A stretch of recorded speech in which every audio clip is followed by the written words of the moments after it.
Good morning, good morning, good morning. Happy Saturday morning to everybody, and welcome to this month's meetup with my good friend Onita, where our focus is just particularly focused on reframing the image of relationship. And with that being said, Onita, welcome to today's conversation. Good morning. I'm excited to be here.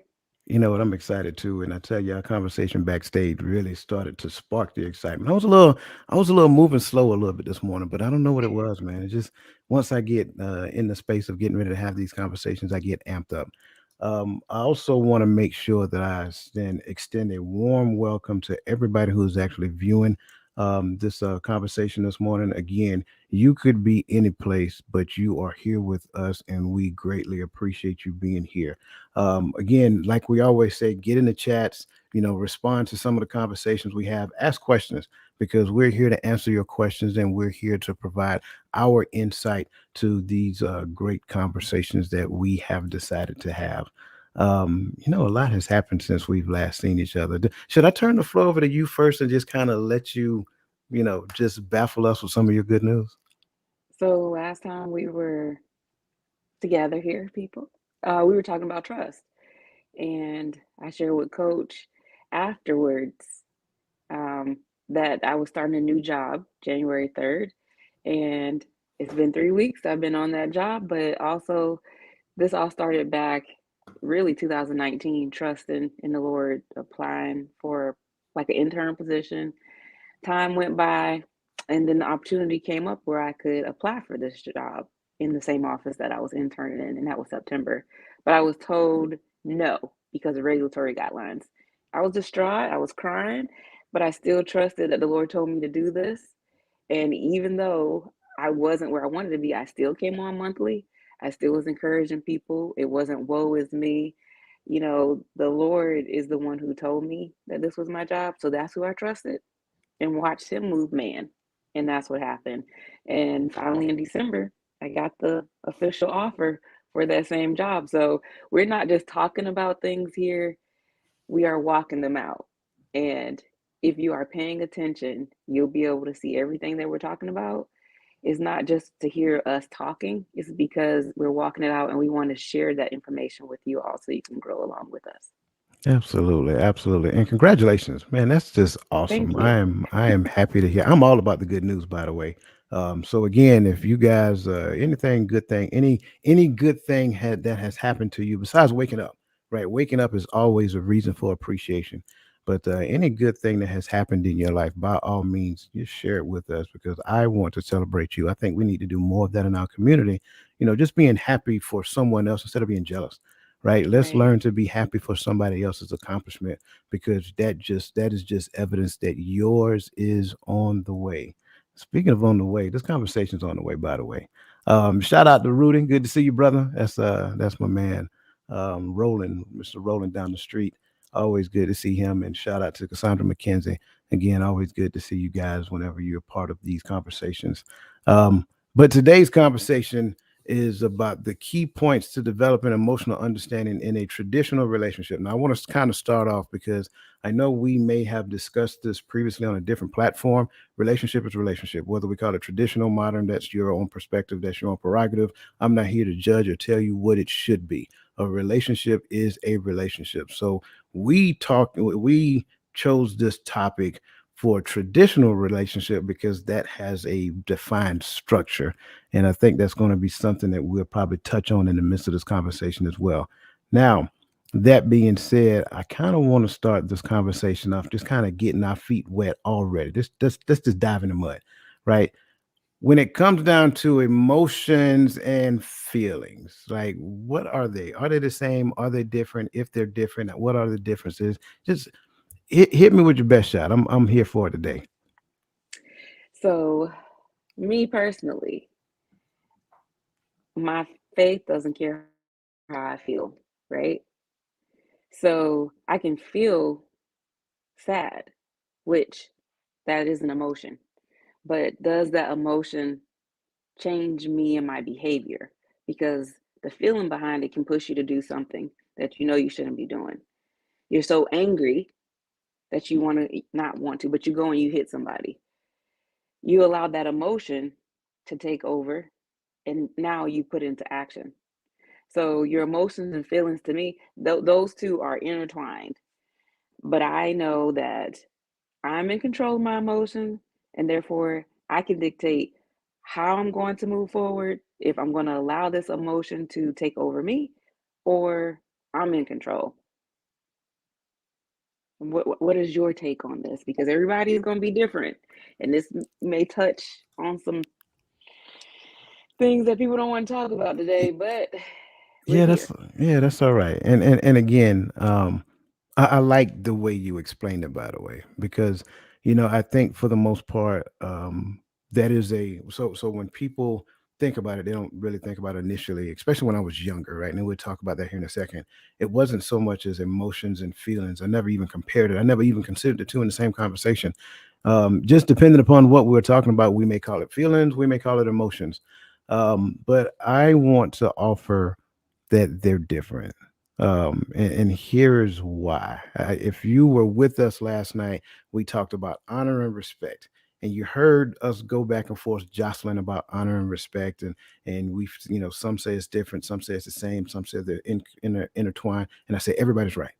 But this is the idea that I want to present in relation to emotions and feelings. And I'm going to talk about them back. I'm going to talk about feelings first. So there's a stop sign at the end of my street. That stop sign is there. It will not move. I'm using this because I talked to my mom about this morning, and I use this analogy, and we were both synced with it. It's a stop sign at the end of my street. That stop sign will not move. It is there. It is fixed. That stop sign is governed by the law. The law says that I must come to a complete stop at that stop sign. If I fail to come to a complete stop at that stop sign and a cop is within eyeshot of me, he has the authority to pull me over and give me a ticket because I failed to comply to the law. It doesn't matter how I feel about it, though. It is what it is. The stop sign is there. So my feelings is my response to reality. Now, it doesn't change reality, but it's how it's what I am experiencing. It can be concluded in that scenario as anxiety. So it's what I what it makes me aware of what reality is in that given moment. This is where you hear people say, "Well, facts are different when it comes down to different people." Well, this is why they say it's different, because their feelings help them to see it differently.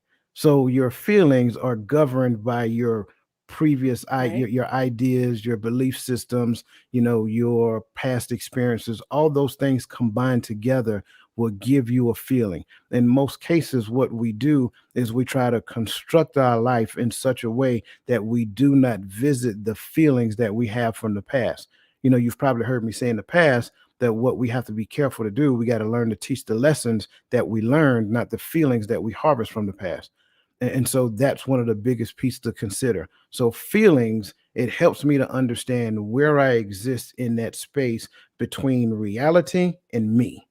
That's my response to that stop sign that's not going to move. I knew the law because I got a driver's license, which means I had to pass the test, but I Right? failed to come to a complete stop. I shouldn't be mad at the cop. I need to be mad at me because I failed to stop.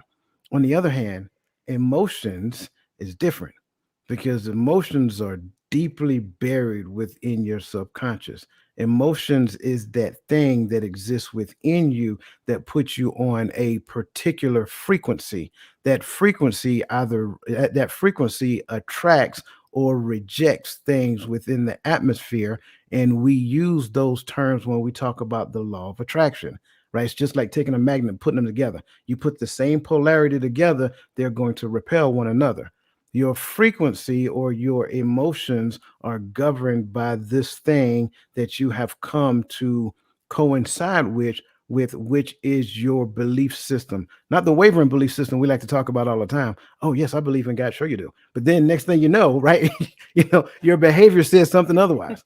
So it's the authentic version of your belief system that is unchanging, right? So if I believe, and I'm just going to use, because this is the topic of discussion, if I believe in an authentic traditional relationship, I believe that the relationship, the marriage, is governed by the Father Himself. That's my belief system. And what I do within the scope of that will move that. That doesn't mean I have to be perfect in it. That just means that predominantly everything that we do will be governed by the teachings of what you find in the Bible, the teachings of Christ, so forth and so on. So emotions, energy in motion, is the frequency that you exist on to attract the things to you that you say you believe in. That was a lot. That was a I lie. got a question though. Sure. So say at the stop sign that Hmm. you did a California road through and you got pulled over, you're angry. Is anger not an emotion? Anger is a feeling because it is the expression of something that happened to me. So I'm Mm-hmm. angry. Therefore, my behavior is governed by that, right? Mm-hmm. And that's why I gave the example that I gave. See, with the stop sign, I can be mad all I want to. That stop sign ain't gonna move. Right. And I may not even be mad at the stop sign. I might be mad because I don't know, I got in an argument with my boss at work or whatever the case may be. So I'm mad because of that conversation. We'll go back to the conversation, right?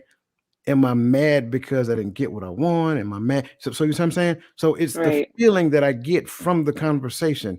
That feeling now puts me in a particular space. And now as I'm rolling down the street, I see that stop sign, but bump that stop sign. I'm gonna keep rolling.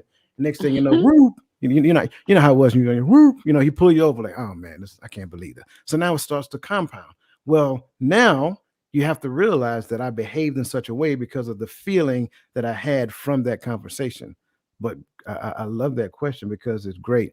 Let me make sure I grab some of these other people. Rolling down the street, Mr. Ruddy Walker here.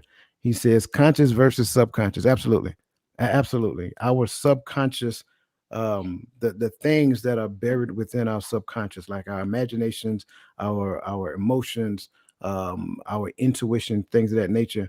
Those things will cause us to view reality and believe a particular type of thing. So that's why it's important for us to continue to grow, continue to develop, and continue to learn. So great point. Make sure we spray. Man, you know how that dude is awesome, man. I love that dude. That's why you're my brother. You know what I'm saying? Um, he says it's a feeling because it deals with the conscious experience. Absolutely, perfectly said. No, that's a great question though. And again, that's just my perception. I'm sorry, that's my perspective of feelings and emotions. And so my job is to make sure that even though I feel a particular type of way, it doesn't cause me to run the stop sign. Right. It causes me to recognize it and control it and still behave normally like I ought to. Like case in point, you gave us a great example with your promotion, right?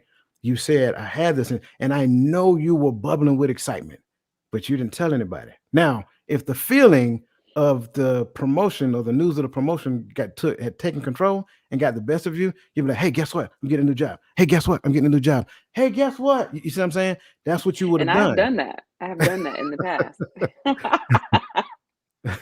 So nah, that's good. Uncle Junior, good to see you, brother. Always great to have you on the show.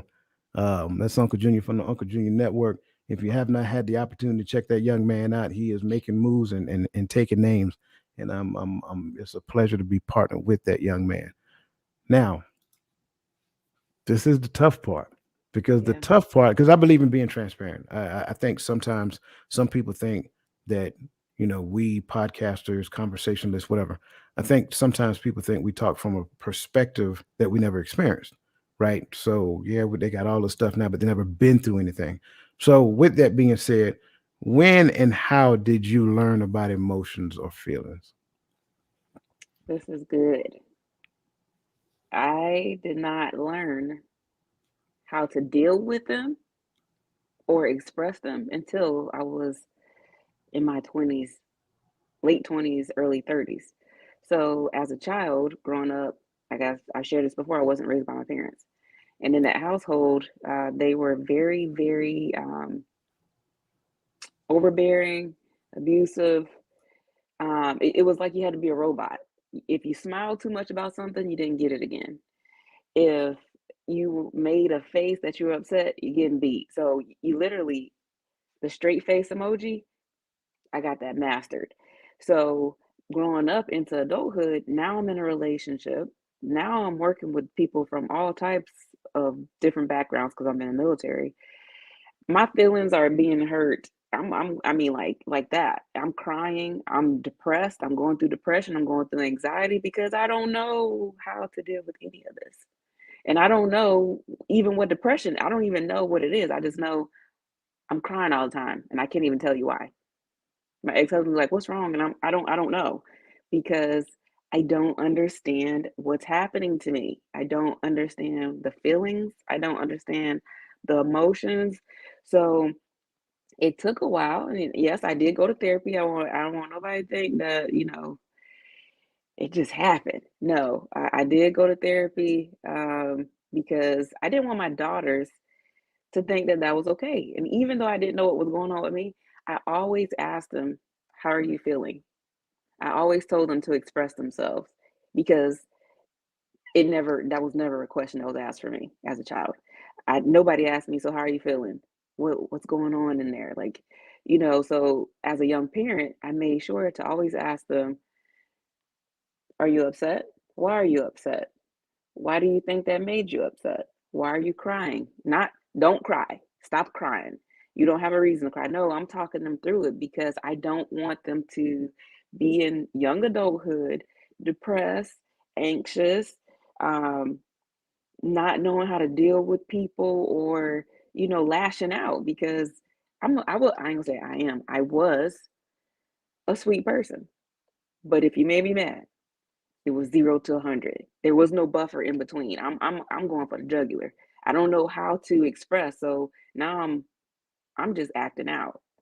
I don't know how to go from, "Can we sit down and talk about this like two adults? I want to share with you how this made me feel." You don't have to accept it, but I want to share this with you. So for me, I learned this as a young adult after having children. And I'm not saying that's the best way to do it because I went through. But now in my 40s, I'm excited about being able to express how I'm feeling, express my emotions. And I'm not even talking to people first, I'm talking to the Lord. And then from there, I can talk to people because I don't want to use words to hurt or even kill people because words that we use, I don't care what nobody say, it could cause somebody else's death. So we have to be mindful of how we speak to one another. Man, I love that response, and thank you for sharing that. And I mean, kind of this is going to sound so similar because kind of like the same thing you shared that was our experience as well. And I say our because I'm I'm I'm I'm gonna start off being a male spokesperson first because Hmm. when I was young growing up, and I think Roland and Garfield can say the same thing. Um, it wasn't cool for us to express emotions. In fact, if we started crying, we'd be like, "Stop crying." Little Hmm. boys don't cry. Be tough. Stuff like that. So we were taught at a very young age to disregard our feelings. In fact, we were taught to cast them aside. So feelings for us, even though it may have been a thing, it wasn't something that was masculine. So we weren't allowed. And I'm using that term, but I'm using the term loosely, right? We weren't Hmm. necessarily allowed to have feelings. At least that's how it felt. So when we got it, when something hurt, we dealt with it. We just as as Uncle Junior said, we sucked it up, right? We just dealt with it. Fast forward, that does not necessarily create an emotionally available man. I'm gonna use that term because that's the term my ex-wife used to use with me, right? It doesn't create an emotionally available man. Now, as I continue, I want to make sure I go back. You can't teach what you don't know. And in our Right. community, feelings weren't talked about a lot and emotions weren't talked about a lot. And oh yeah, by the way, we're talking about a group of people who were emotionally scarred, right? Who were made to feel like they amounted to nothing. So how could they teach us about something that they didn't really have an understanding of themselves? So now these young adults who now grew up, they seeking to get families because everybody want companionship, right? But Right. companionship without the connection of feelings, emotions, whatever. So companionship minus that does not make a good relationship. In fact, I would be the person to say, "Oh, that's not that bad." When a person is telling me something is going on, oh, it wasn't that bad. Like, really? That's all it was? Oh. Right. But now what did I just do to you? I just made you feel as though your feelings about this particular thing didn't matter. And you were at a position of emotional inferiority because you did not understand how to decipher within that particular moment what is important and what wasn't important. All of that extracted just because I said, "Oh, that's not that bad." So I was emotionally unavailable. I'm being honest, but it wasn't because I wanted to be emotionally unavailable. It's because I never know how to be available. Now, moving forward, I'm in the army. Be all you can be, because that's back that was a generation I came in, right? And you guys Right. probably remember the commercial. Hey, first sergeant, how are you? You know what I'm saying? Yeah. So yeah, that was You went that back was to the our era. commercial. Absolutely, absolutely. So now it's be all you can be. NCOs are supposed to be tough. We're the backbone of the army. So guess when you, especially when you look at the MOS I had. So in the field artillery, wasn't no emotions.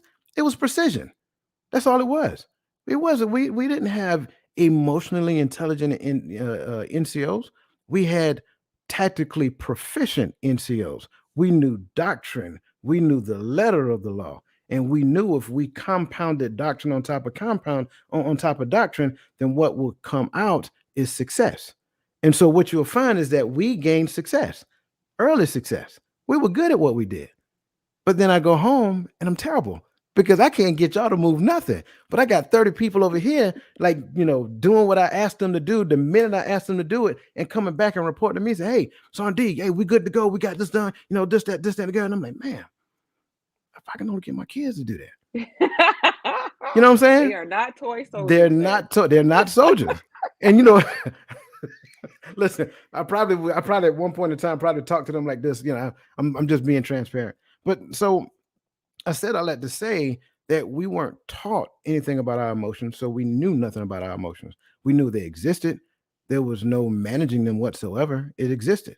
And we even would get to the point, now I'm talking to everybody, not just men. We even get to the point where we'll tell a person that, well, this is just who I am. No, it's not. That is not who you are. That's just who you believe you are. Right? You're not an emotionally disconnected person. You were never created or designed to be that way. That's just a part of your being that you clearly have no understanding about.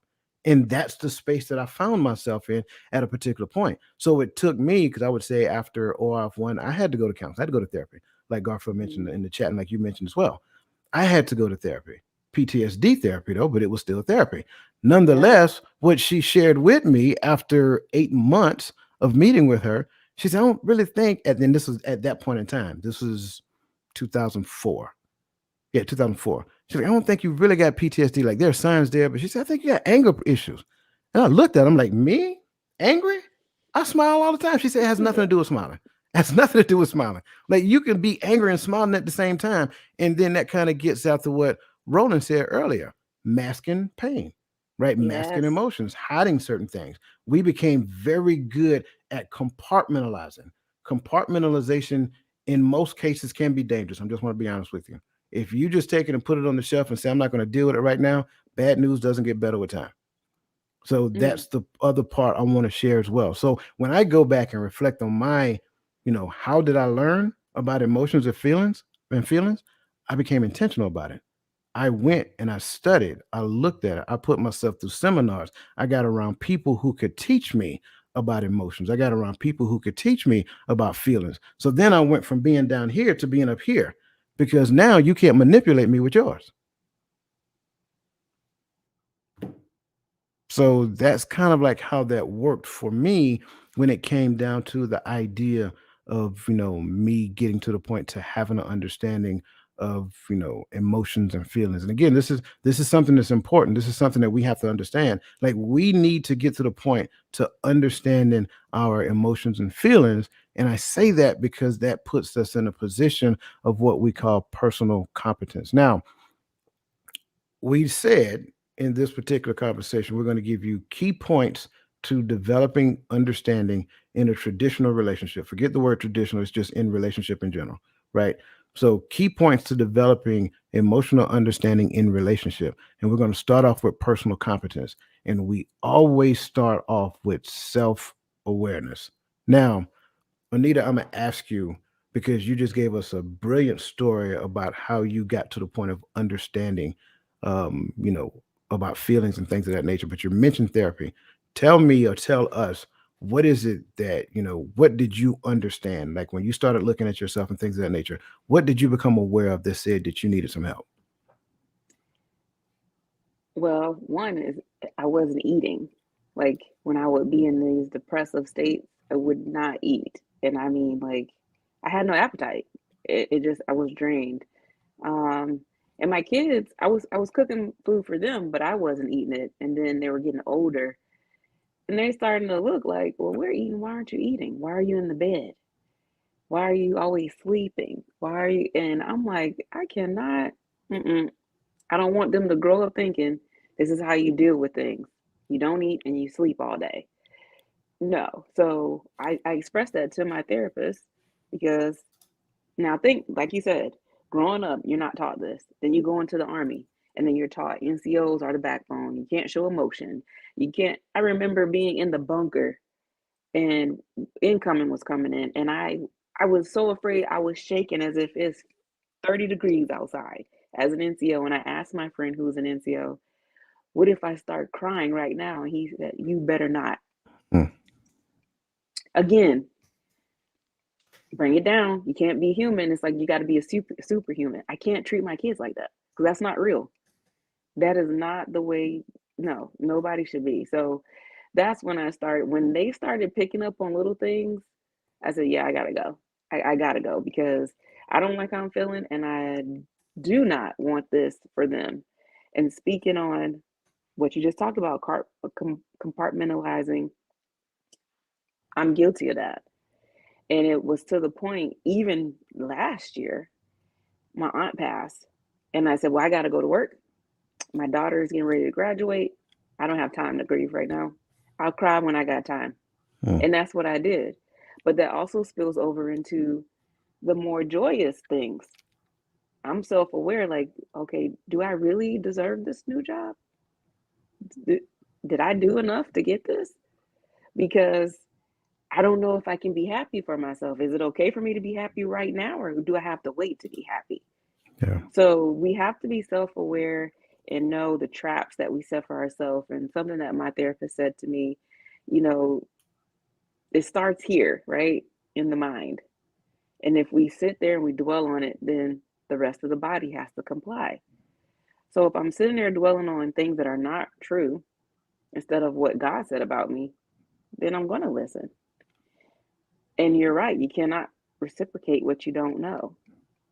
So it takes self awareness to know, you know what? This is how I am, but that's not how I want my kids to be. This is how I was, but this is who I am now. How can I help somebody else? How can I be transparent to say, look, I know what you're going through. I know it don't look like it because you're seeing the shiny parts of me, but you weren't seeing when they were all rusted and had to be polished. You weren't there when I was crying or in therapy saying, I don't want to do this. And she said, we ain't moving past this until we do. So we're going to just sit here. I don't, you don't want to get to the real crux, the root of why you are this way. But in order for us to grow, we have to be self aware.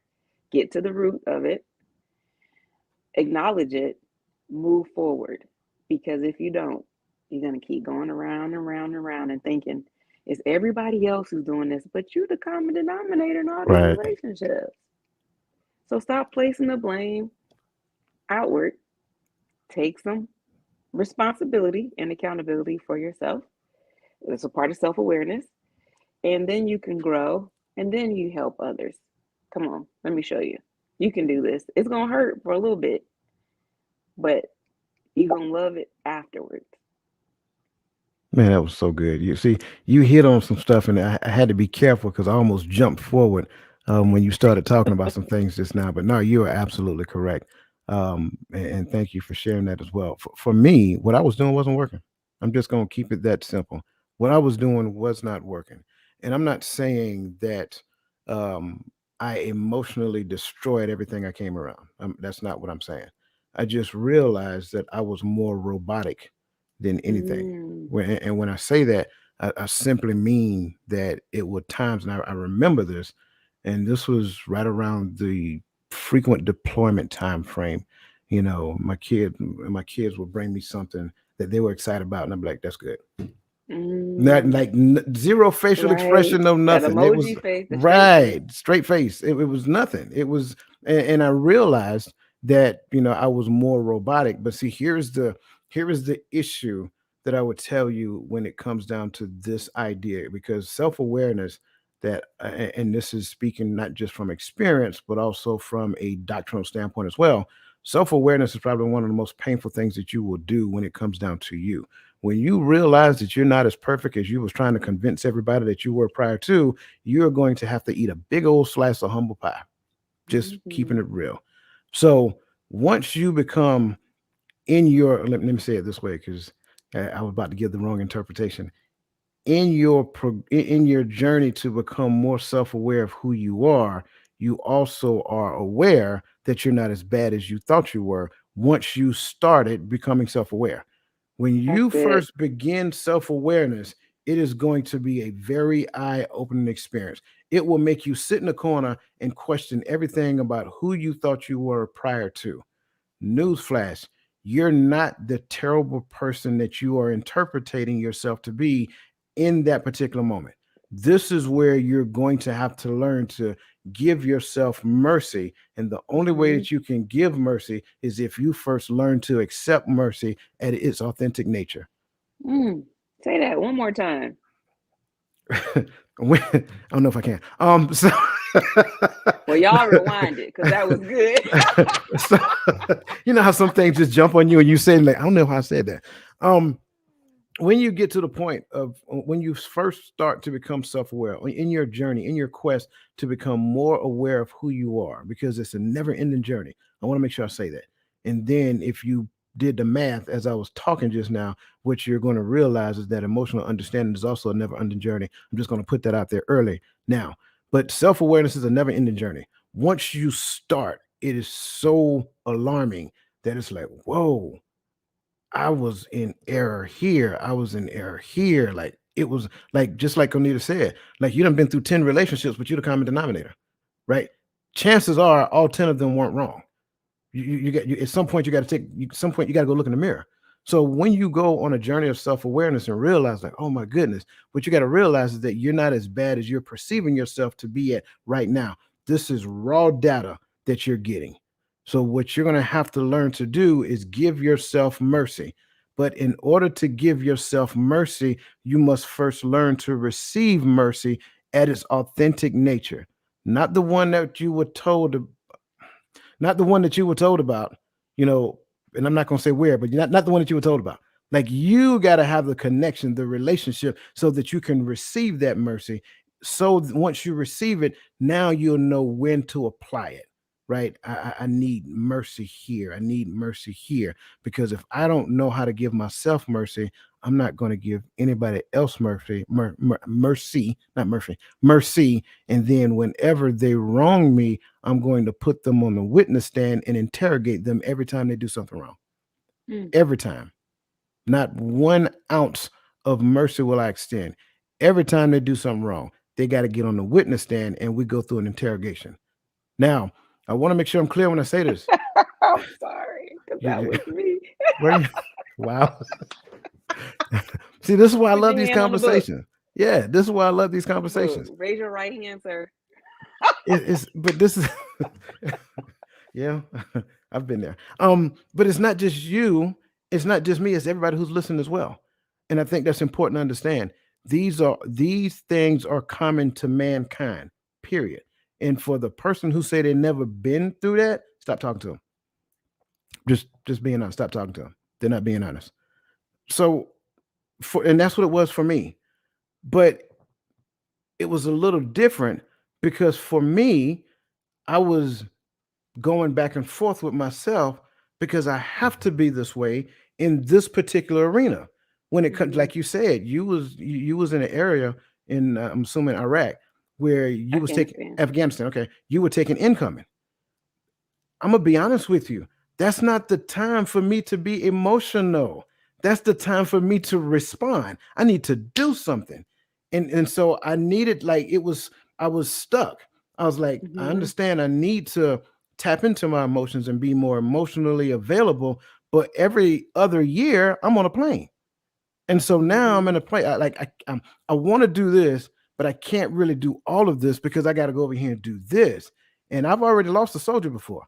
So now I have another degree of trauma buried underneath of all of the things that I did not know that I had to manage.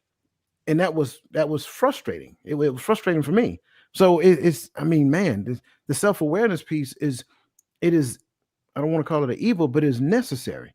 It Yes. is a requirement because you can't transition forward until you understand who you are. That's why we started talking about emotions versus feelings first. Because if I don't understand who I am, if I don't understand how I respond within the context of any given situation, then it's always going to be the fault of the situation. And you just heard Mhm. Onita say that she learned to stop playing the blame game. That's how. Because she recognized, hey, I'm in the situation too. I may have been 2% wrong. That other person was 99% wrong. And my tendency back then to say, hey, 99%, point that person, 99%, that person right there. But what about Mhm. your 1%? Yep. Was your 1% not important? And here's the other part. If your 1% took place in a space of time before the 99%, is it impossible to come to the conclusion that that 99% could have presented itself because that 1% was consistent? Reaction. That's it. So let me jump on the chats, man, because there is man. Listen, Roland's over here lighting it up. So always good to hear from that brother. Let me see what he say. Um, yeah, good point. Listen, going back to what Roland said. Hey, listen, go ahead and if you're listening right now, go ahead and hit the like button. If you feel so inclined to, go ahead and just don't do the thumbs up. Give me a heart, man. I like hearts too. So we already started off on this conversation Right. and we're getting deep into it. Go on and give us a heart. Um, Roland says not dealing with it only buries it. Absolutely. If you Mhm. don't confront those emotions, those negative emotions that you have, and if you don't know how to get down to the root cause, like Anita says, so that you can actually treat treat the actual I'm calling it a sickness, it's not a sickness, right? But if you don't learn to treat the sickness, you will always treat the symptoms. Treating the symptoms never fix the problem. Mm. I'm gonna say it again. Treating the symptom never fixes the problem. So I think that's a good point that Roland brought out. Yeah, Roland, I did that. Thank you for pointing out my insecurity. No, I'm joking. No, but he's right. That's what happens when you tell another Right. person that what they're going through isn't that bad. You minimize their experience, and then they literally feel invaluable in your space. Mhm. Let me see. Uncle Junior said, "And an excuse not to change." Yeah, we've all done that. We come up with all different types of excuses. Lisa Keys says she agree. Um, and let me see. Cassandra says, I realized that I needed to grow emotionally when my children became teenagers and they did not open up to me. They actually enlightened me that I just barked at them. You know what? That's a good Wow, point. that's good. That's a good point, and I think that's the perfect segue into this portion of it as well, because part of your journey in self awareness is to be able to receive information from other people. Mhm. We are conditioned to cast down anything that a person tells us that don't line up with a positive feeling that Support. I'm pursuing. Yep. But that same person can tell you that you walk on water and you will hold that as though it is the truth. And it ain't. It ain't. It is definitely not the truth. So what we have to understand is that we have a perception of who we are, but we also have to be receptive to who somebody tell us we are because everybody has these things we call blind spots. And they may be Mhm. sharing information about you to you that you are clueless about. I talk about this guy. Then. I talk about this guy. Listen, I didn't want to. Can I make it make sense in today's world? Please do. I don't want your negativity in my space. But if my negativity in your space, if you perceive my negativity as well, I'm sorry, let me say it this way. If I'm being honest with you about what I observe and you perceive it to be negativity and cast it down, how is that helpful? Because the It's only not. thing you're doing is reinforcing the lie that you've told yourself. And allow the other people to tell you too, Absolutely. This is because you're why, perfect. yeah, this is why I Mhm. always say I'm a fan of positive affirmations, but positive affirmations laid on top of, um, so the glaze of positive affirmation put on top of the cake of lie becomes a lie. Mhm. You cannot just put a glaze over it and assume that that glaze is going to permeate through the lie and make the lie become the truth. It does not. It don't work that way. That's why fake it till you make it never worked. I'm just, I'm just being honest. We got, if once we, I think somebody said it earlier, once we know better, we do better, right? When you understand the lie that you told yourself, even though you convinced yourself that it's the truth, it's still a lie, then we'll Mhm. stop telling ourselves lies and seek the truth. Seek ye first. I'm sorry, I don't want to get started. Mhm. Yeah, yeah. Seek ye first the kingdom of God and all His righteousness, Yeah. not your righteousness. There is none righteous. Um, See, you trying to get me started this morning. So I'm not trying, but I ain't gonna stop you. I got you. I got you. So I wanted in to talk about that oh, I'm previous sorry. one real Yeah, I'm quick. sorry. I apologize. So the perception and reception, we have to allow other people. Don't just take it as they just always been negative. They always got some. What are you doing? So an example, I've taught my daughters that if I say something that hurts you, by all means, call me out, but do it respectfully because I still am your mother. The same thing for their dad. I say I don't care who it is. It could be me, your dad, your aunts, uncles, whoever. If they say something that offends you, or you know that they're projecting, you can. And do you know that these children have, we have a habit of, and I say we because I know it's more than me who does say these things to their kids or even people. Oh, you acting like your daddy. Hmm. Or you act like your mama with that one. So my daughter, I think it was last year, she said, "Mommy, I don't like when you do that." And I was like, "What you mean?" She's like, "I don't like when you say, oh, you must have got that from your daddy because you didn't get it from me." Wow. She said, "I don't like when you do that." And I was like, I don't, I'm not even saying anything. Like, it's not bad. It's not, but she took it as if I was disowning her in that moment to say, well, you didn't get this from me, so I'm not claiming that part of you. And I had to be the adult and receive what she was saying and take it for what it was. And I said, you know what? I apologize that if I'm me saying that makes you feel or that I'm disowning this part of you because this is what he used to do. Yeah. So, like, I think it was it Cassandra McKenzie who said Yes. her Yes. kids. I'm sorry. So getting back to that, just bark. You're allowing them now to come and talk to you because you realize, yep, I don't want my kids to feel like, oh, they can't talk to me because I'm always diminishing whatever they've got going on, or I'm not allowing a safe space for them to come in and say, hey, mom, this is what's going on without them being afraid that you're just going to be like, okay, and it's not that hard. Don't cry, suck it up. So creating this dialogue and healthy emotional understanding in your household, you're producing better humans that are going to go out here in this world and create families of their own. They're going to remember my mom took the time out to listen, to Hmm. grow. So that way we knew we were important to her, even if it wasn't what she wanted for us or what she wanted to hear. She still allowed us to talk and she listened. Yeah. So that's all I got to say. No, that's a good point. I'm glad you made me go back because I get excited sometimes and keep moving forward.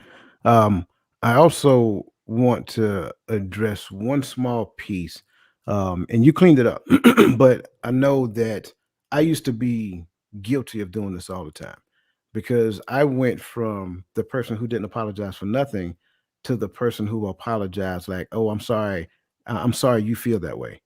right? But you're telling me about my behavior. Oh, I'm sorry you feel that way. Well, that's just as disingenuous as me not even acknowledging it in the first place, right? You can't be Mm, sorry about how I feel, right? I can only be sorry for my behavior that led to how you feel.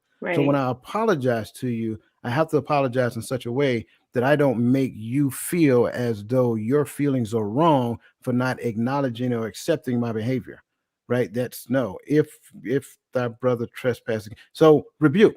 Rebuking is a thing, right? Stern Mm-hmm. correction. So once you tell me, say, hey, you know what?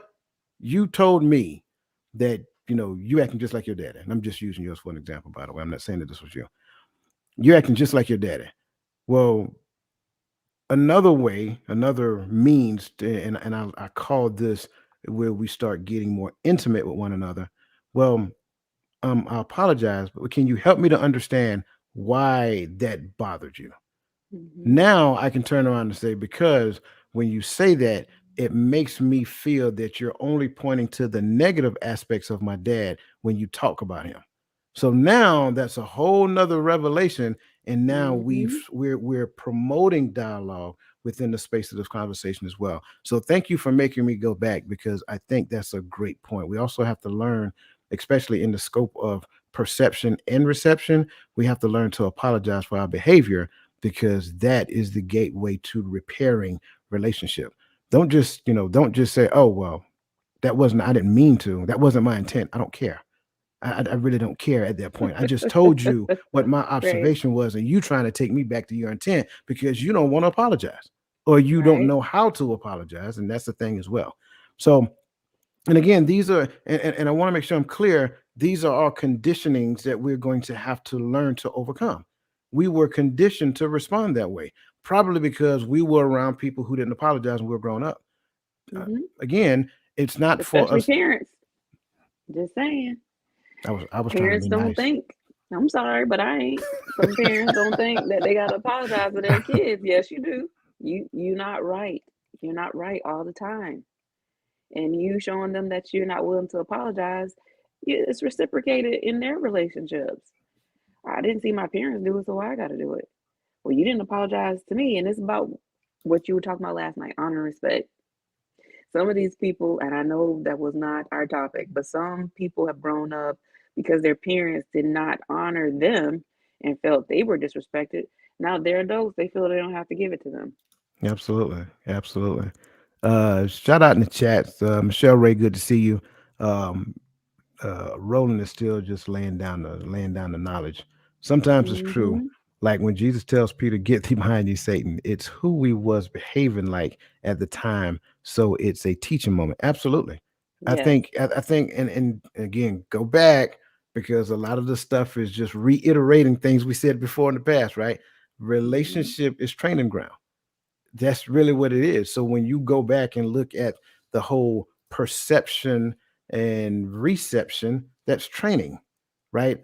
My intent was not to harm you. Yeah, but I just told you to harm me. So you still want to talk Mm-hmm. to me about my intent, or you want to talk to me about the here and now, right? So again, and like I need to say, the apology is necessary. It's a requirement for repairing relationship, and it's also a commandment to the offender. But it's a whole nother conversation as well. There's only two commandments in that, by the way, and unfortunately, both commandments are always always to the person who did the offending. If thy brother trespass against me, rebuke him. If he forgets, if he repents, forgive him. So the two Mm-hmm. commandments: rebuke and forgive. Everything else is optional. So the person has the option to repent, right? Mm-hmm. And so we need to understand that. Now it depends upon who they are. That's not an option either. But I just want to dissect that small bit of information. So we got to understand what it means. If a person is only showing you, don't get mad at them. Be thankful. Because let's just be honest. The other alternative is separation, disassociation. Yeah. So which one is more palatable for a relationship? I mean, it's just simple. It makes sense to me. Now, after we do the whole self awareness piece, self management. And I like to describe self management like Onita said. I just got mad leaving the house. I was on the phone talking to my boss. He made me mad. I jump in the truck, drive down the street at a high rate of speed. I see the stop sign. I can come to a complete stop. Or I can keep going. Self management as actually having me to respond in the right way when it comes down to what reality is showing me, not using how I feel previously against reality. So, with that being said, Anita, what were some of the ways that you learned to self manage? Well, my therapist, she gave me some tools. Like, when you're feeling this way, this is what you need to do. So, I always, like I said, before I would internalize, and me internalizing my emotions. Now I'm crying. I got outbursts. Things are being swept under the rug to now it's a mound, and you may say something to me today that it wasn't even your fault, but now I'm lashing out at you because I didn't manage it. So taking those tools that I was given by her, making sure I'm spending time with the Lord because He will reveal to you, hey, you're getting a little too far over here. Come on back. He gonna reel you back in. That and knowing that I have new mercy every single day. Every single day. When I wake up, it says that. New mercies every morning. So if I know that I'm receiving mercy, when somebody else does something, I'm quick to, it's okay. And I really mean it. I'm not holding it. But when I do hold it, then I know, okay, what's the root cause of this? Because I shouldn't be this upset. I should not be acting like this. I mean, what is it really? Is it pride? Is it ego? Um, I need to revisit this a little bit more. Yep, I'm going over the list. Yep. What is it? Because I don't want to be somebody one way, and then when you see me over here, you can't even recognize me. No, who I am right now is who I am all the time. It's not a difference. So, self management, also having great mentors that if they tell me, hey, we need to talk, I'm like, oh, buddy, they're about to tell me some truth. But it's a part of the self awareness also. They're going to let me know, hey, I think you need to work on this area a little bit. And they're saying it in love. They're not saying it out of malice or to hurt me. They're saying it because they want me to grow. So that self management is also, tools that I learned from therapy. Being honest with myself that I'm not perfect. I have new mercy and I can receive, therefore I can give. And then also mentors who I know who are around me who are speaking positively to me and over me. And when they are correcting me, it's still positive because it's helping me. Yeah. So if somebody's correcting you in love, how is that negative? It's not. It's just our perception of it. So how about you? I love it. I love it. You hit like every key point. I believe first and foremost, we need to understand that it is impossible to self manage what you're not aware. It's impossible to manage what you're not aware of. That's first and Mm-hmm. foremost. So, in order to self manage, I must become self aware. And Roland just he took the word right out of my mouth just now, which means I have to self reflect.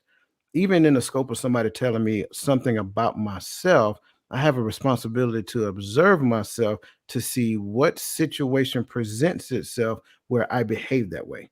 Now, when Right. I understand that, then I can manage myself within the scope of that, right? Self reflection on how the other per se that I made them feel. Absolutely, right? It's not that I am looking to be right when you tell me about what you observe. I am Mm-hmm. looking to be right according to His word. It's two totally different things.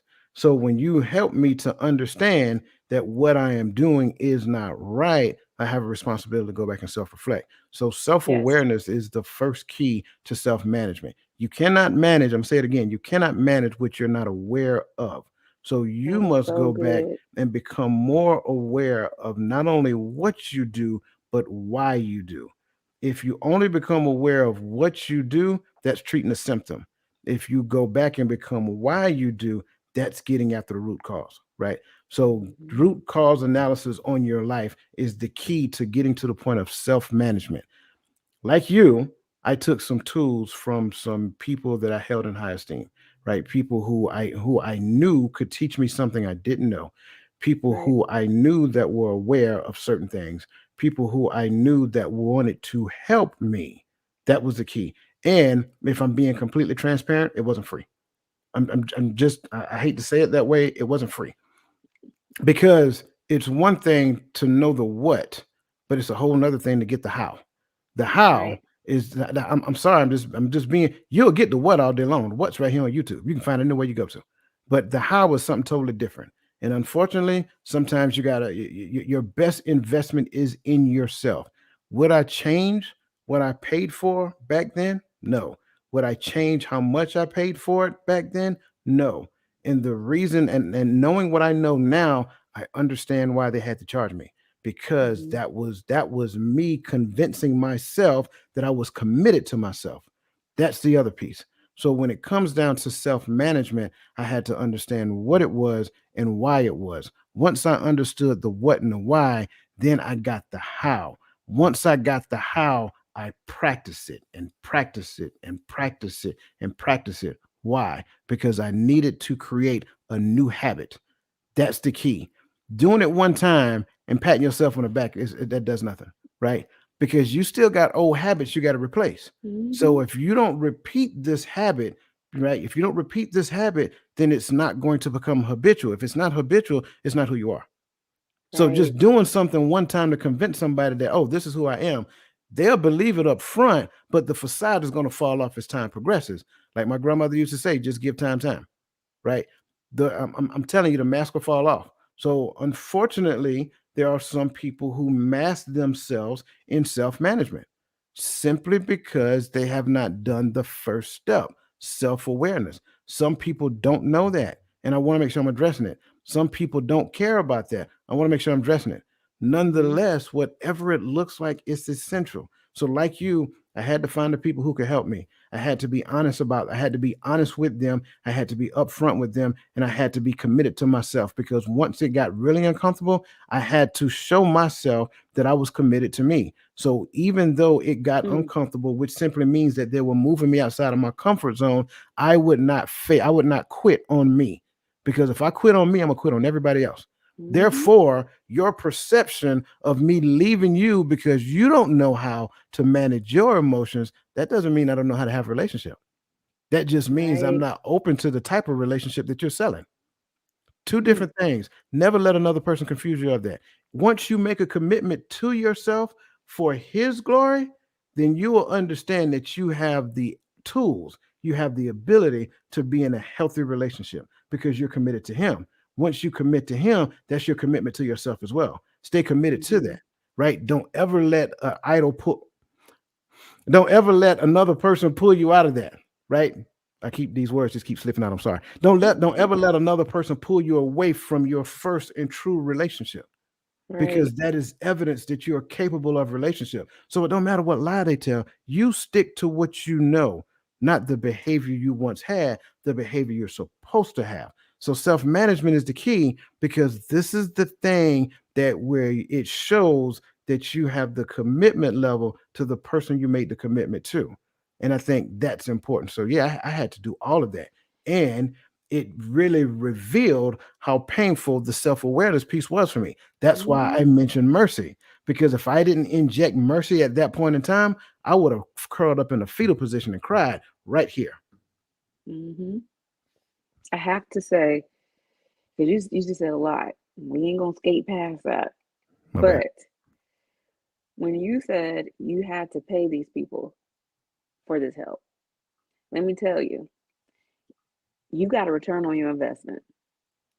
You got a return on your investment, and we are people listening, people who are in concert with you, in community with you.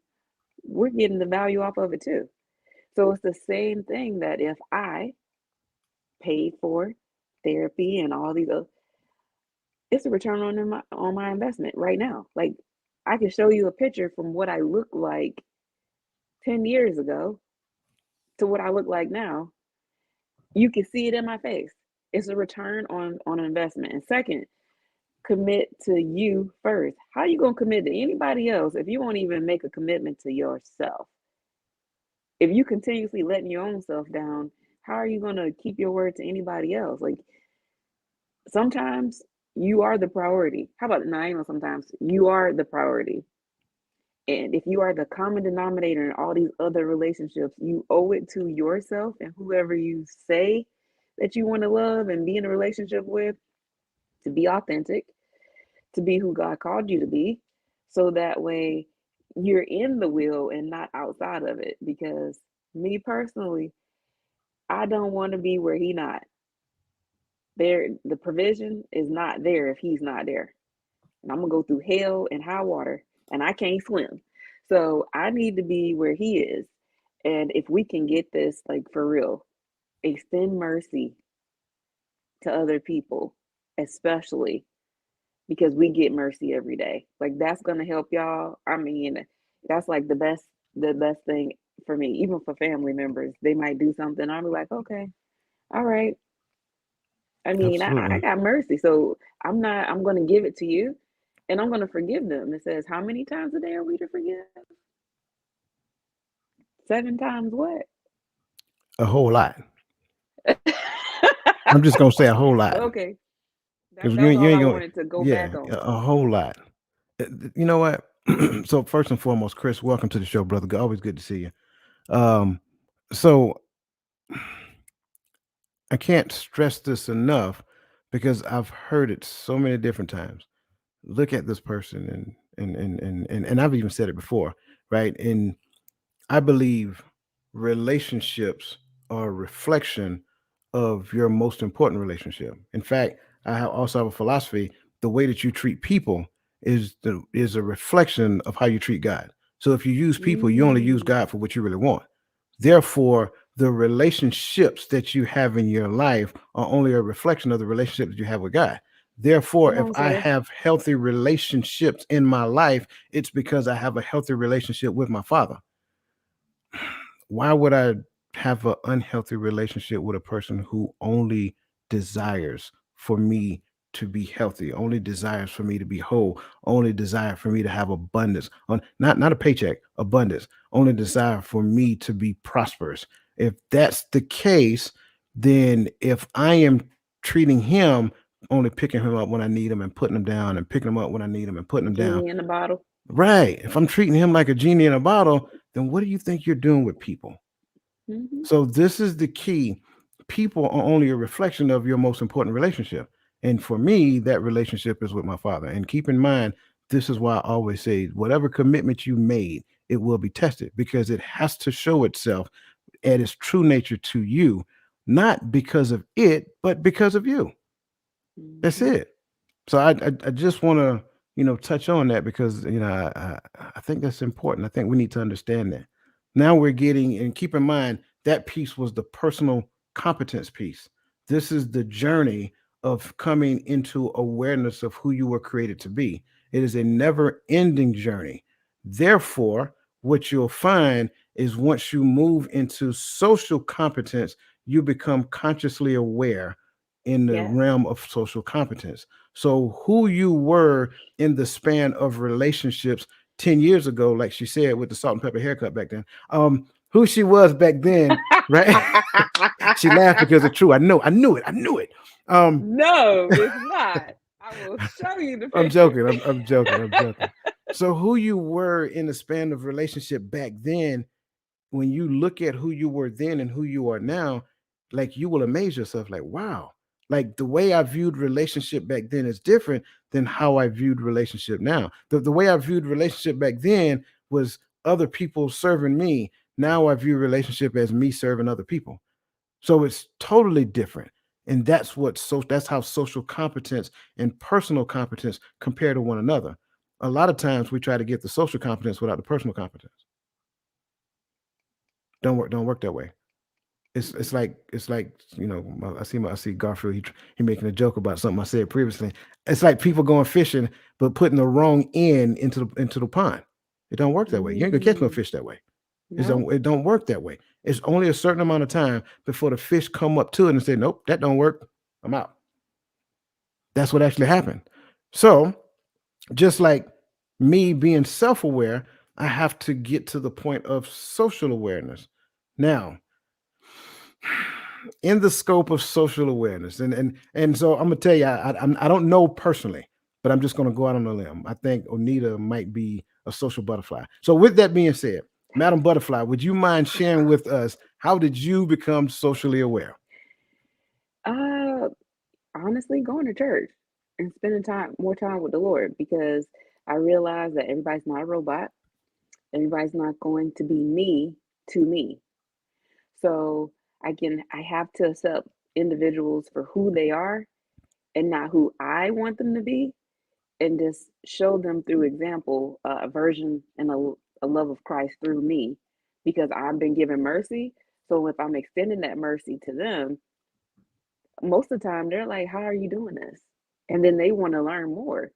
Like, "How are you?" Well, I'm spending time with the Lord. I'm reading, giving mercy and extending grace to myself as well as to other people. And in this public speaking, people learning, I'm transparent. I've been transparent here with the audience, with you, monthly for over a year. I'm not here to just hear myself talk. I really want people to learn and grow, because it doesn't feel good to be hurting in silence or in pain. And it's an internal pain you can't put a band-aid on. Like, this internal issues, the only one who can fix that is the heart knower. And who is that? That's God.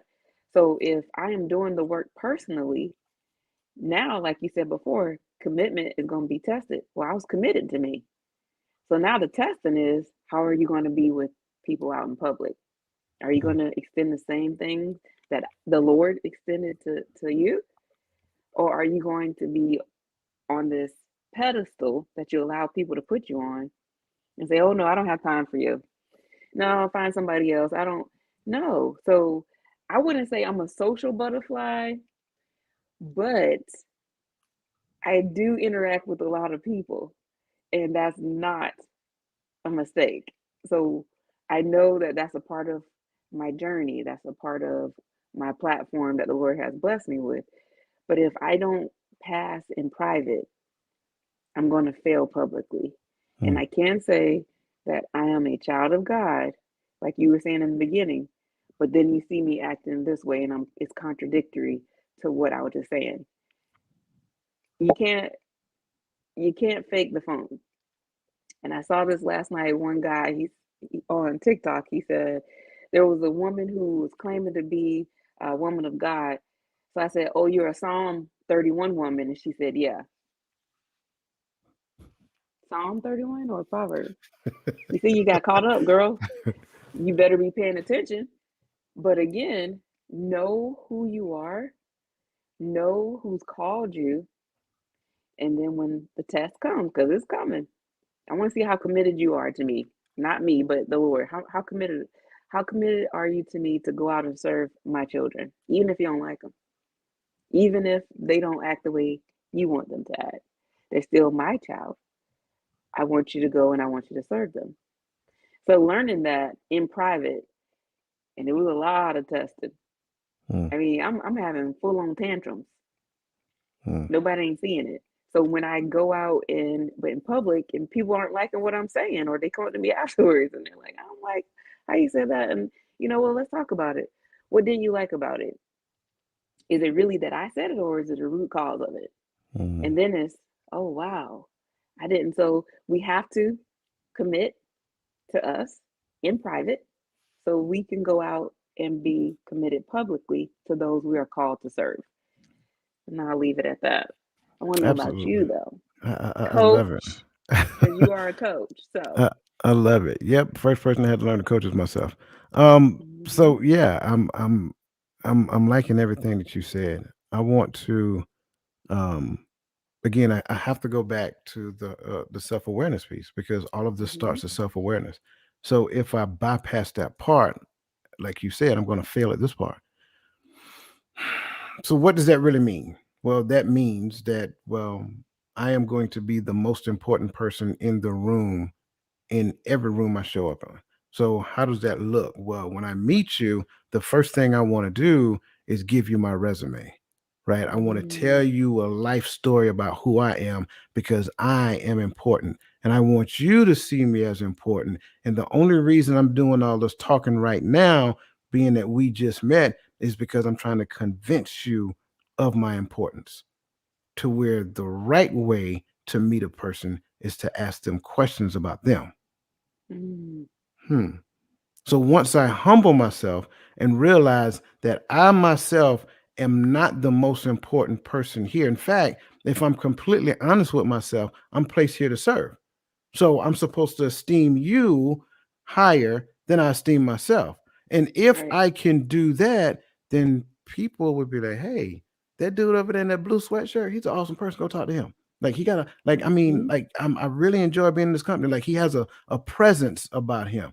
Well, the presence is that he don't think he is the most important person in the room. He don't think of himself more highly than he ought to. That was my thing, because just like everybody else, I wanted to be important when I was younger. Mm-hmm. I wanted to be like, yeah, I wanted people to clap and cheer when I walked into the room. Man, Yeah, stop me playing. This too. McDonald's. Why are we gonna clap for you in McDonald's? I'm just being honest. Mm-hmm. I wanted to be important, and just like everybody else. I'm being honest. Only reason y'all hearing this because I'm telling it to you, and the only reason I'm not hearing yours because you're not being honest with me, right? But I'm just being honest, right? Everybody at some point in time wanted to be important. No one is exempt from that, right? That's truth. Now, getting to the point of understanding that that's error is part of self awareness. And so I had to go back and look at, hmm, where do I do that? What is the situation that I would do that in? And then that's when I started fixing it, right? So I need to display what I'm supposed to display and not display what I want to display. And so now I went back and studied the life of Christ. And what did he do? He served. That's all he did. So I was like, okay, so how can I be of service to somebody else? How can I help people? And so what you'll find Right. is that that's what I tell people all the time. Whatever it is you're working on, how can I help? If there any is if there is anything that I can do, and I mean it when I say this, if there's anything that I can do to help you, by all means let me know.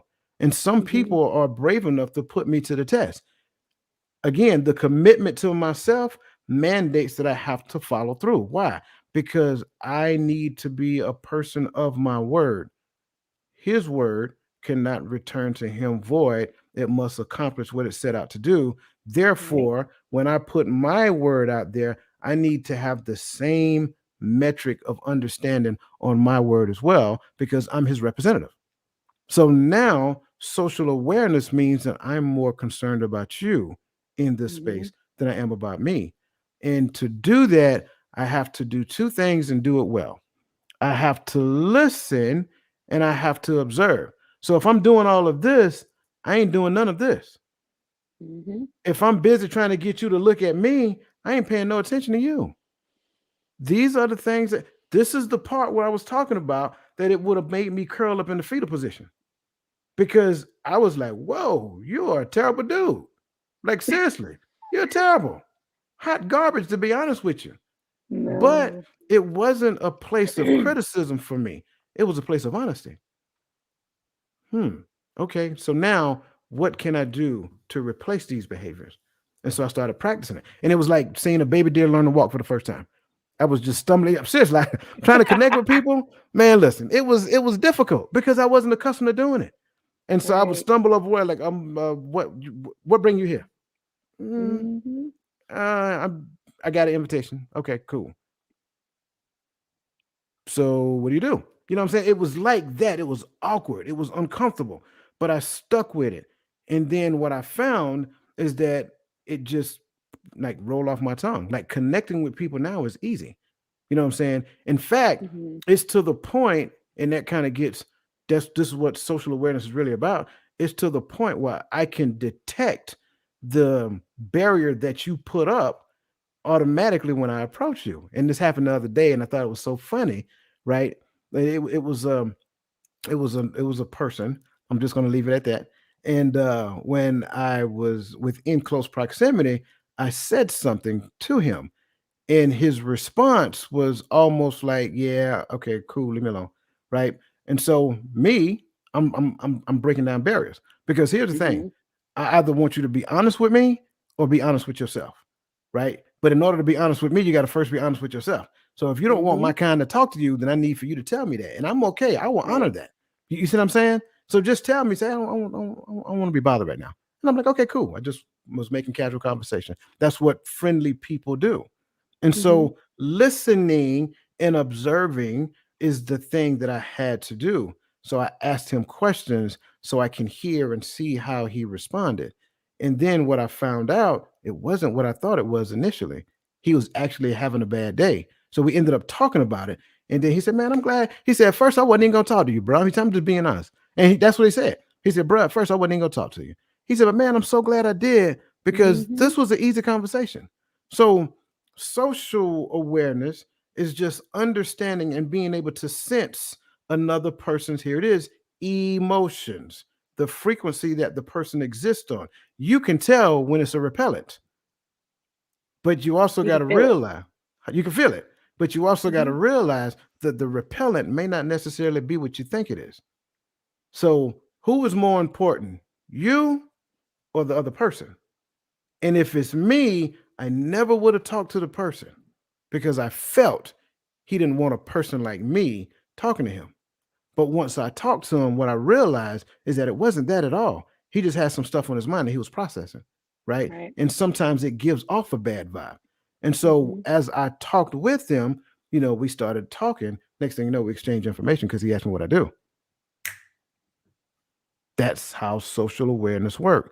But I can't get there if I'm the most important person in the room Mm-hmm. because I never let off with what I did. In fact, I didn't really Right. want to tell him that. I just wanted to connect with the guy, and that was And it. once he connected, that's when and it happens like that. Same thing. People will be asking, I'm not running off my resume. As a matter of fact, and Sherry Sweet can tell you, in the office that we worked in together at the time, I never put any degrees up on the wall Hmm. because I wanted people to come in and earn my trust by my work ethic, how I spoke to them, how I interacted with them, versus let me look on this wall and see, okay, she went to this school, okay, she got this award, she got no, no, no, no, no. I don't want them to look at a wall behind me and build a perception of me when I can earn the respect and earn this relational. This is a work relationship where I'm earning. Oh, you know what? She knows her stuff. I don't have, so I never put anything. As a matter of fact, in our house, there's no plaques, no degrees up. And another reason for that, I don't want to ever get complacent. And I teach my kids, don't get complacent. The degree that you have or that award, that's something that you did. What are you doing right now? Right, So we celebrated it in the moment, but what's next?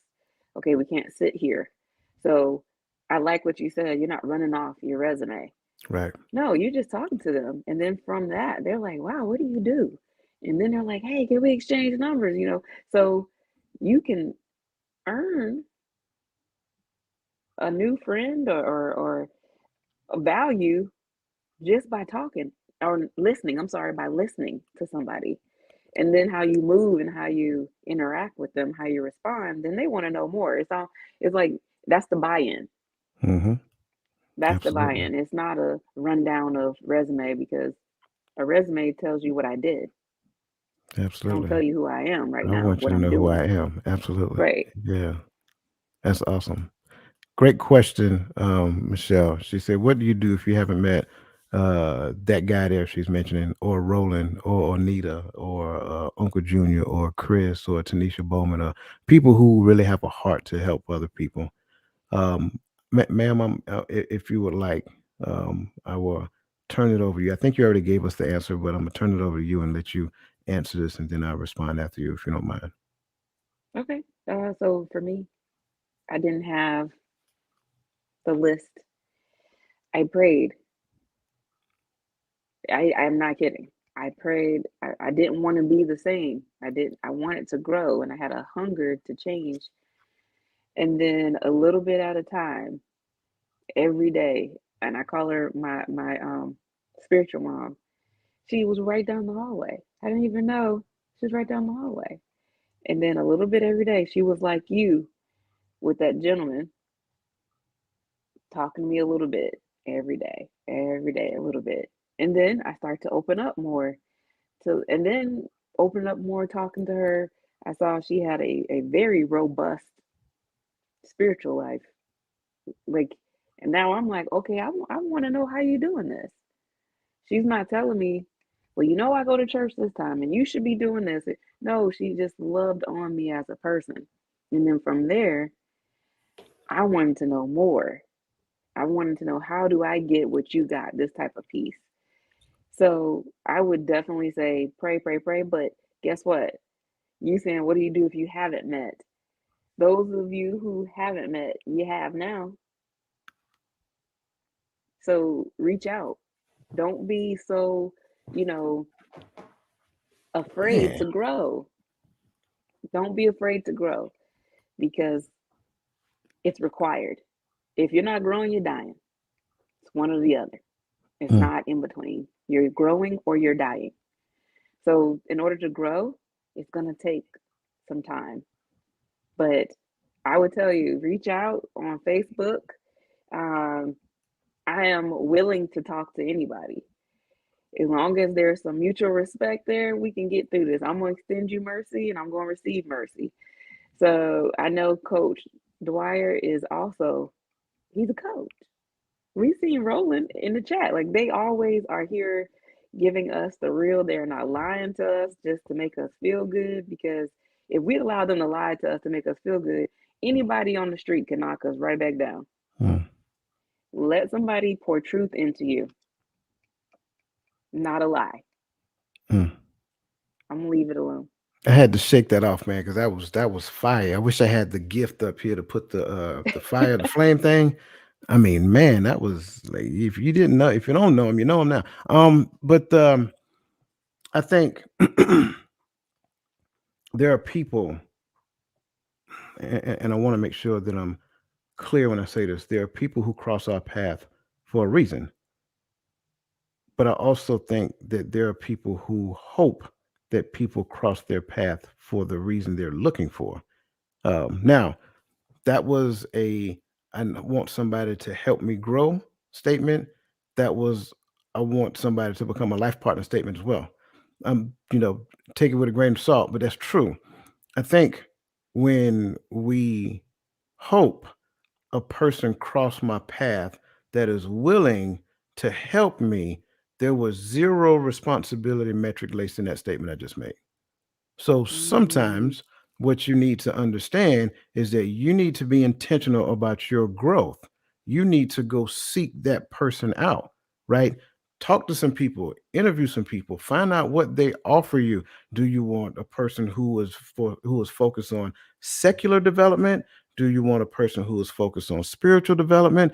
Do you want a person who has the ability to take spiritual development principles and help you to apply them in your everyday life so that you can exist in this world? Because you got to realize mm-hmm, once we separate the two, we've done the same thing. We went back to segregation. We went back to segregation, right? mm-hmm, So I can't exist totally over here and I can't exist totally over here. I have to learn how to balance the two, where one looks like the other and vice versa, right? We talk mm-hmm, about looking at the TVs, projectors, things that the audio got to match the video. That's just what it is. They got to match.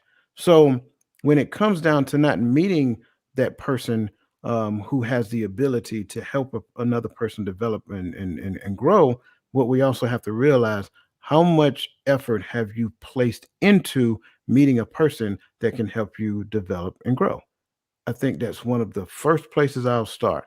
Make sure that the person that you're finding, make sure that that person has the ability to make you grow. Well, what ability I'm talking about?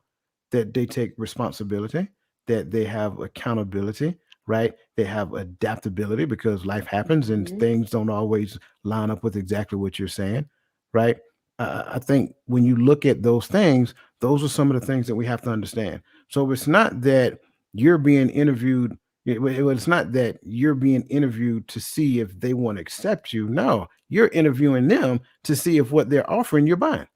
So I think right. that's important as well. So it's a dual interview process, just like getting a job, right? You know how long it took me to understand that? I never know, like years, years. You're not just the only person being interviewed for the job, you're interviewing them as well. Do I want to work for your company? is the leadership in this company what I want to be surrounded by? Like, ask them situational questions as well, right? So when it comes down to my development, this is what I got going on. How would you respond to that? How can you help me in that? Are you psychologically and emotionally able to help me? Because if you just getting out the mud and you still full of mud, you might not be able to help me. You got some things you need to work out on. Nah, no, my stuff is Right. deep. My stuff is deep. So if you listen, I'm being honest. If you don't have the density, you ain't no. So you got to be rooted on solid ground in order to help a person, especially when you start talking coaching, because you're going to take on a lot of Hmm. other people's concerns. I don't want to call them problems. Yes. You're going to take on a lot of other people's concerns, and you still have to be grounded in faith to help them gain the faith that they need to accomplish the things that they want to accomplish. So that's just how I view it. That's my take. I hope we answered your question. I don't know why Michelle asked that. She is spiritually sound anyway. So But she's doing it to help somebody she who's is. watching. She is. And I say that And jokingly. That's why I that's did it. this is I love this community I do because it's too. not all about, what can I get? It's what can I give? Yeah. What can somebody else get out of this because they see the value in it? Absolutely. And lastly, I'm gonna add to what my brother just put up here. Walking in your gift faithfully will make room for others to sow into you and surround you with those Hmm. that you need to grow. I think that's important to understand. Every phase of your life will introduce you to new people, especially if you go out there and seek them as well. Yeah. Um, so that being said, I think I want to jump to this question here because we like questions. Um, why are we so afraid to embrace our emotions? Now, before I turn it loose on y'all, I want to just introduce. We talked about emotions and feelings in the beginning, so now this becomes a very interesting conversation. So why are we so afraid to embrace our emotions? I'm gonna say that we're afraid to be vulnerable with each other. But vulnerability is strength. It's not weakness. So if I am embracing my emotion and I'm sharing my emotion, I'm not weak. This is a strength. And unfortunately, we've been taught growing up, don't say this. Don't tell them you're not happy. Don't tell them you're sad. You know what? Even in the army, and I know that you heard about this, when you came back from deployment, they said don't go to the doctor talking about you got PTSD. They're gonna put you out. Don't do that. It's gonna be something on your record. You're not gonna be able to get promoted. So now you're suffering in silence. And then you implode and then you explode. So there's no reason that we should be afraid to express our emotions. And I like what he said because they can be used against us. So that's when you got to know who you can trust with them because you can't trust them with everybody. You cannot trust them with everybody. But please, please, please find somebody that you know you can trust with your emotions and they aren't going to use it as projectile or missiles against you when you least expect it.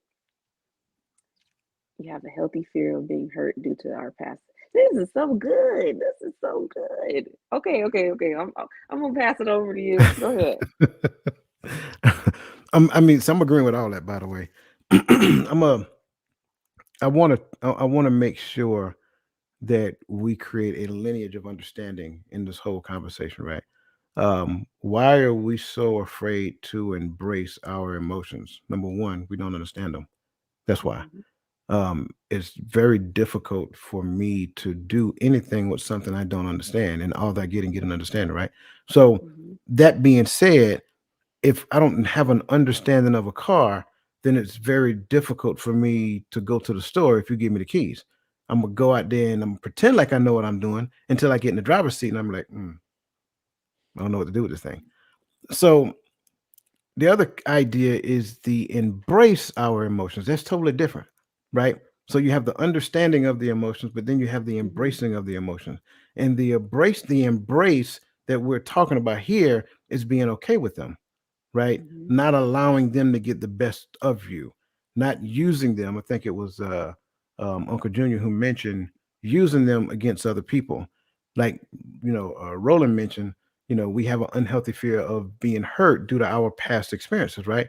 So, understanding that when it comes down to my emotions, I need to not only have a clear understanding of what they are, when they present themselves, how they present themselves, right? But I also need to understand what are they for.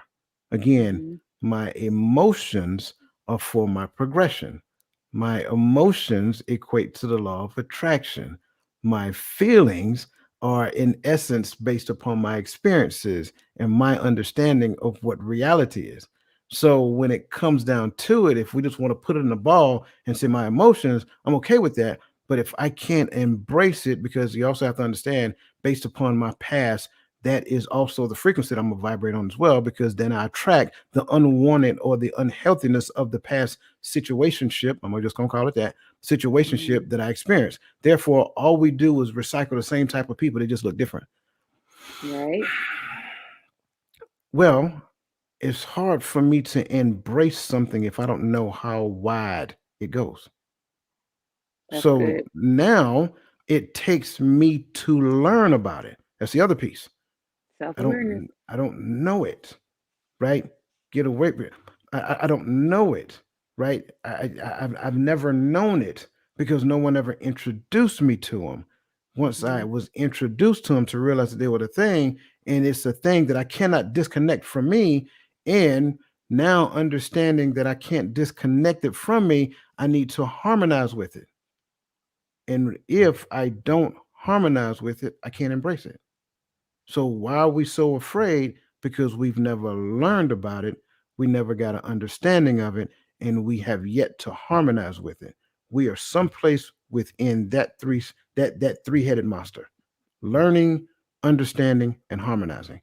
One Mm-hmm. thing does not automatically guarantee you the other.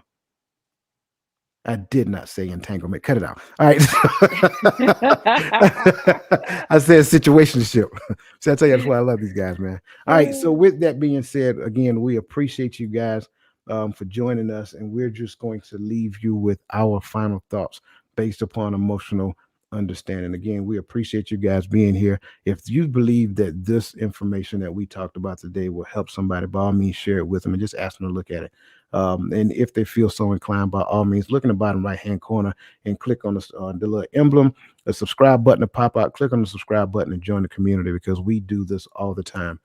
So, with that being said, Miss Onita V, I would like for you to give our audience your final thoughts on emotional understanding.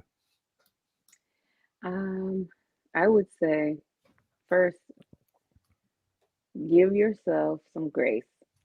Like Coach said, you're not as bad as you think you are. You just have some work to do. And when you learn to give yourself some grace, mercy is in there. Extend mercy. Get to know who you are before you start demanding other people to tell you who they are. So spend time with the Lord. Get to know who He says you are. Receive the grace He's already given. Receive the mercy He's already given. Embrace the emotion that you have.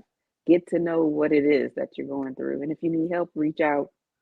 There's plenty of people who are around to help you and really want you to succeed. So don't think that you have to go through it alone. This is a very, very touchy topic for some people because they feel like if they express it, they're going to get clowned. No, this is a vulnerable topic, but also vulnerability breeds strength in areas. So don't let it be so foreign that you don't want to, dive into it. Get to know who you are. And then as you get to know who you are, then you can go out and be a healthy representative of yourself and of God. And that's all I got. All right. I mean, I agree with everything she said. The only pieces I want to add to just something for you guys to consider. First and foremost, we do not come to you as though we are experts. Sure, we have a level of expertise in our specific fields, and we have a level of experience with working with some of these things, but we want to make sure that we're sharing and passing along, well, passing this information along to you, but we do not come to you from the perspective of perfection. We've made some mistakes as well. And for me, I think it's important to be honest and transparent about that. Throughout the scope of learning, what you've heard us share today were the things that we learned. This is me, this is us sharing the lessons that we learn, not necessarily the pain. Right. So again, just a reminder of the things that we talk about. You need to identify within the scope of your own self. You need to get a clear understanding of the things that you do and how you respond to them. You may need to solicit the help of people that you know who really love you, not the ones who just say they love you, right? Because a friend will be honest with you, right? So solicit the help of the people that you know will be honest with you. I think that's important to understand. The self-awareness thing, I cannot stress that. Like, you need, if you have not became intentional about being self-aware of your life, being self-aware of who you are, going on the journey of self-discovery, that is so important that you need to start it now. I can't stress that enough. Go on the journey of self-discovery now. In the concept of self-discovery is self-awareness. So you must become self-aware so that you can get to the point of what we call self-management. It's going to be a little painful. That's okay. It's not going to kill you, I promise. Right? Self-management is the key. Understanding how you would normally react in a situation and then act the right way based upon what you now know and what you learned about yourself in self-awareness. And then go to the point of become more self-competent, right? Right. I'm sorry, become more social awareness, gain social awareness, right? You want to get to the point to where you start practicing, because becoming socially aware is very difficult. I'm not gonna sugarcoat it. So you want to practice asking questions, not relaying information and giving people dissertations about your life, right? Become curious about somebody else other than yourself, right? Don't feel like you need to be the most important person in the room. Become curious about other people. I don't care if they look like you or not, right? I think that's important. We got to get out of the mindset of segregation. Everybody is beautiful. I want to make sure I say that. Everybody is important. Everybody is special. Everybody is beautiful. I don't care if you believe in the aesthetics make up the beauty. That's false. It's not the outward person that is beautiful, it's the inward person that is beautiful. So fall in love with the interior of people and then become curious about them, learn about them, ask questions, right? When you start doing that, you will find that there's a shift that happens between your ears that start seeing people differently, and then you'll find that your social circle will start to expand. Your friends will look different. Your friends will actually champion you as opposed to pulling and taking and I don't want to use the term stealing, but sure, that's exactly what it is. We avoid energy vampires as much as we possibly can. So I think all of these things are important. I know I said a lot. I apologize. But at the end of the day, I think it's important to consider these things. And if you just do that, if you consider everything that you heard here today, I think that you will start seeing things differently. But we still got to get to the how. So, with that being said, Onita, as always, it is a pleasure to have these conversations with you once a month. Don't go anywhere because we got to talk about what we're going to talk about next time. Um, Yes. to all of our listeners, I just want to say thank you. We appreciate you. Again, you could have been anywhere, but you spent time with us. Again, hit the like button, hit the share this information with somebody that you know can benefit from it. Don't try to articulate it yourself, right? Just send them the video. Something, look at this, and then let's talk about it afterwards, because that's how you know that you're around people who are on the same glide path that you are. I want to talk about some of these people in entertainment. I want to talk about them. They don't. We don't live that lifestyle. I don't live that lifestyle. I'm not pursuing that lifestyle. So their experiences are different than mine. I want to talk about. Mhm. I want to talk with people who have life like experiences, who had like pains, and understand how that they go through managing certain things. How did they learn to become more self-aware? How did they become getting to the point to self-management? That's a great starting point. We ain't even got the social awareness. Let's just spend the time there to become personally competent. So, with that being said, again, I want to thank each and every one of you for your time today. Have a great and wonderful weekend. And with that being said, we'll see you guys next month. Take me back to a place where I felt at home. Take me back to a day when we weren't alone. Take me back to an age when the world felt small, way back before we blew it all. Take me back to a place where I felt at home. Take me back to a day when we weren't alone. Take me back to an age when the world felt small, way back before we blew it all. Too many things going on, I can't keep track of them all. From people dropping a bomb to people putting up walls. I feel like life is on hold, perception stuck in a vault. I know that time can heal all, but how much time till we fall? It's awfully chilly outside when there's no shelter to hide. When everything is a lie, you'll find that out in some time. But when the things on your mind are all considered a crime, communication aside, we'll all just fight till we die. Is this an argument or just the start of it? Either way, I don't wanna be a part of it. Can I just get some space? I don't have the heart